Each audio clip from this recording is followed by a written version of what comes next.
place wrapped in mist, maybe? Where those very first beans kicked off this whole global obsession we have. It's quite a thought, isn't it? Totally. So today, we're doing a deep dive into the Kafa region. That's in southwestern Ethiopia. Our mission, really, is to explore these amazing kind of secret coffee forests. This is the actual birthplace of coffee Arabica. The original stuff. Exactly. We want to understand why they're so important globally, what threats they're under, and they are under threat, and, what's being done to save them. And we're drawing on a couple of really good sources for this. A YouTube video, Saving the Last Wild Coffee Forests, Global 3000, and an article called The Secret Coffee Forests of Kafa. Both really insightful. Yeah. So let's set the scene. Picture these highlands in Kafa. They're misty, ancient trees. Everything's dripping with moisture. It feels legendary almost. And for people who love coffee, it really is like the holy grail. It absolutely is. And that's not just hype. It's accurate because these are quite literally the only forests left on Earth where coffee Arabica grows truly wild. Its DNA hasn't been messed with by humans over centuries. Wow. It's less a forest, more the living museum. A genetic vault, really. I mean, some of these coffee trees are ancient, over 300 years old. That predates the first coffee houses in Europe. It's like looking right back into the origins of your morning cup. That really puts it in perspective. And you can't talk about coffee origins without mentioning Kaldi, right?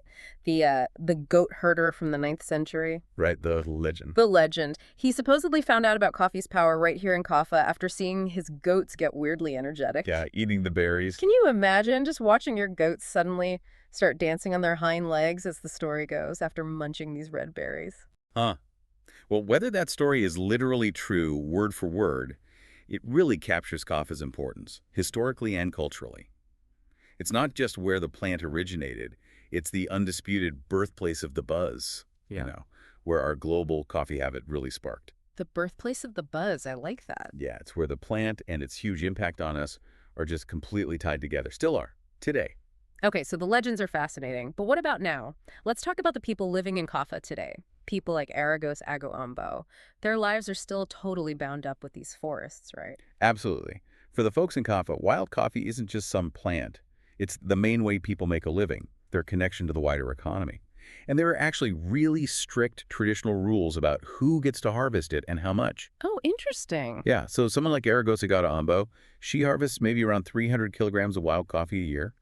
And that brings in about €200 annually. 200 euros? Yeah, it's not a lot for a year's work, really. It shows how directly tied they are to that forest resource.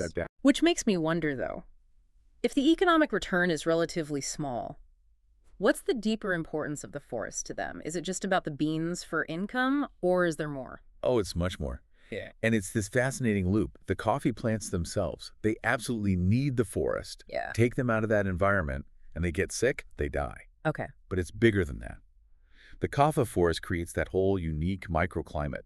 The mist, the soil, the humidity that wild Arabica needs to even exist. Plus, the forest pretty much dictates the weather for the whole area. Yeah. As one conservationist said, quite simply, without the forest, there would be no rain. Wow, so it's fundamental. Completely fundamental. For life there and for the coffee itself. So the local link is clear. But you mentioned global significance earlier. Why is this specific cloud forest so important for the whole world, beyond just being the origin of coffee? I know Messente's conservation work touches on this. Right. Well, the Kafa forest has this incredible sort of multi-layered value. Firstly, it's a powerhouse for carbon sequestration. Meaning it absorbs CO2. Exactly. It pulls in and stores huge amounts of carbon dioxide from the atmosphere. The estimate is around 600,000 tons a year. So it's actively helping fight climate change for all of us. That's huge. It really is. Secondly, the biodiversity is just off the charts. It's packed with endemic species, plants, and animals found only there. That makes it vital biologically, nationally, and internationally. Okay. And thirdly, as we were just saying, it's absolutely crucial for supporting the livelihoods of the local people. So it's like this trifecta: climate, biodiversity, and people. And recognizing this global importance, that led to the UNESCO Kafa Biosphere Reserve being created, didn't it? Yes, exactly. Back in 2010, a huge area of this forest was designated as a UNESCO Biosphere Reserve. It's got strong backing from the Ethiopian government, and funding comes from sources like the International Climate Initiative and the German Nature and Biodiversity Conservation Union. Okay, so it's a big international effort. How does it work on the ground? Well, it's structured quite carefully. There are buffer zones, where people can live and do sustainable things like regulated harvesting. These are patrolled by about 30 rangers. And then there are the core areas. These are strictly protected, basically, no human activity allowed at all, to preserve the wildest parts. Right. And the whole reserve acts as this vital water tower, feeding wetlands downstream that are critical for birds, including many endemics. It sounds like a really important project, but Ethiopia faces enormous challenges. What are the biggest hurdles for this reserve? Is it enough to stop, the pressures? That's the tough part. The challenges are serious. Ethiopia's population is growing fast, and people need land. So human activity keeps pushing into the forest edges. You see areas that were dense forest getting cleared for grazing land, and that leads straight to soil erosion, land loss. It's a downward spiral. And what drives that encroachment? Well, poverty is a major driver. When people lack other options, the forest becomes a resource of last resort, unfortunately. So it's a socioeconomic problem as much as an environmental one. And then there's climate change layered on top of that. It feels like such a cruel twist for the birthplace of coffee. It absolutely is. And climate change isn't some future threat. It's happening now in the Kafa Highlands. Harvesters like Arabica, they're already seeing it. They worry because the rainy season is getting longer. Longer rains. How does that affect the coffee? Well, it makes it incredibly difficult to dry the harvested coffee beans properly. They need specific conditions to dry without spoiling. With longer, unpredictable rains, a lot of the beans get moldy. Oh, no. So it ruins their harvest. It can ruin a significant part of it. Yeah, it's a huge worry. And there's this really stark warning floating around that if these trends continue, the wild coffee forests themselves, the whole ecosystem, might vanish in 20 years. 20 years? That's incredibly soon. It's frighteningly soon. We've talked science, economics, but there's also a deep cultural connection here too, isn't there, between the people and the forest? I'm thinking about traditional rules or beliefs. Oh, absolutely. It goes way beyond just conservation science. The Kafa people have these centuries-old, almost spiritual links to the forest. Like you mentioned sacred rules. One example is a traditional rule that women shouldn't touch coffee plants during menstruation. Right. Now, from an outside view, that might seem, archaic. But it points to this really complex web of beliefs and practices that traditionally managed how people use the forest resources. Understanding those unwritten rules and how they might be changing is actually just as important for long-term conservation as any modern plan. That makes sense. Okay, so given all these immense challenges, encroachment, poverty, climate change, cultural shifts, what's actually being done? What are the solutions people are trying to save this green lung of Ethiopia? Well, one major push is reforestation. They're actively working to regrow forest areas. The plan is to reforest about 500 hectares in Kafa over the next few years. And they're planting specific trees, too, like Punis africana, which is a valuable hardwood. The idea is to directly combat the degradation and the illegal occupation of forest land, pushing back, essentially. Okay, planting trees is good. But what about the people? How do you support their livelihoods while also conserving the forest? That seems like the perpetual tightrope walk in conservation. It absolutely is. Yeah. And that's central to the strategy here. The government is trying to encourage sustainable tourism. Ah, tourism. How would that work? The hope is that it creates alternative ways for local people to earn income. For instance, communities are building the first proper hiking trail.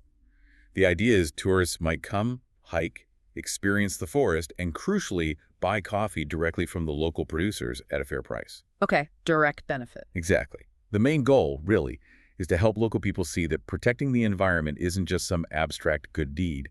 It makes direct economic sense for them and their future.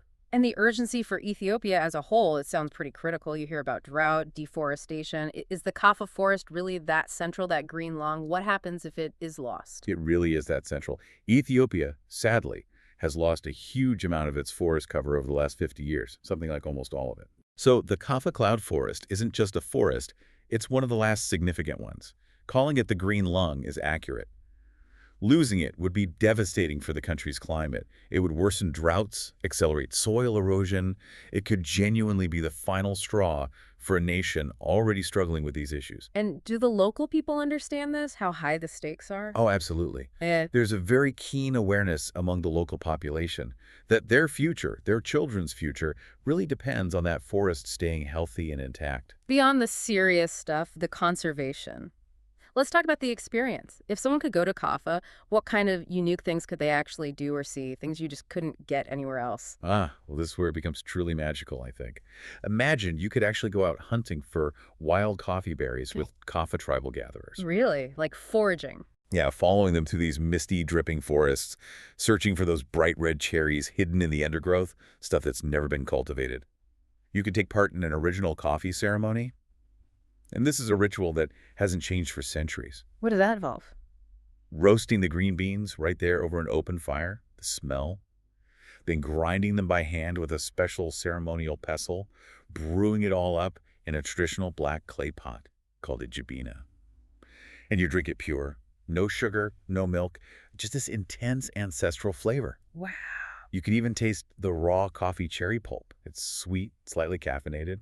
Apparently that's how monks used to eat it to stay awake for prayers, long before anyone thought of roasting the bean inside. I never knew that. And for total immersion, there are these eco-lodges, some actually built like tree houses. You could literally fall asleep high up in the canopy, listening to the sounds of the forest, like Colobus monkeys cracking open coffee berries. That sounds absolutely incredible, like stepping back in time. It really is. So it becomes really clear, listening to all this, that in Kafa, coffee isn't just, a drink or a product you buy. It's much deeper. Oh, completely. It's not a commodity there in the way we think of it. It's treated more like a sacrament almost. But traditional medicine, too. It's this living link right back to humanity's very first taste of caffeine.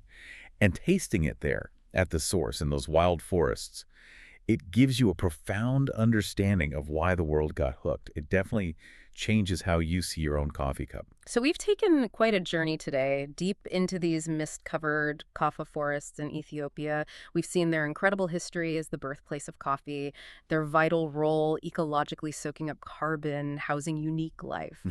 We've also faced the tough realities, the threats from population pressure, from a changing climate, and the urgent, inspiring efforts to protect this treasure. It's a complex picture. It really is. So here's something to think about next time you're having your coffee, whether it's a flat white, an espresso, whatever your daily ritual is. Just take a second and reflect. That simple pleasure is directly connected to these wild, ancient, frankly sacred forests half a world away in Ethiopia. Yeah. Knowing its true origin story. Yeah. Maybe it changes how you feel about that coffee. What does it really mean when an everyday enjoyment is so tightly linked to a global ecological treasure that's actually fighting for survival? It's a powerful connection to consider. Definitely something to mull over.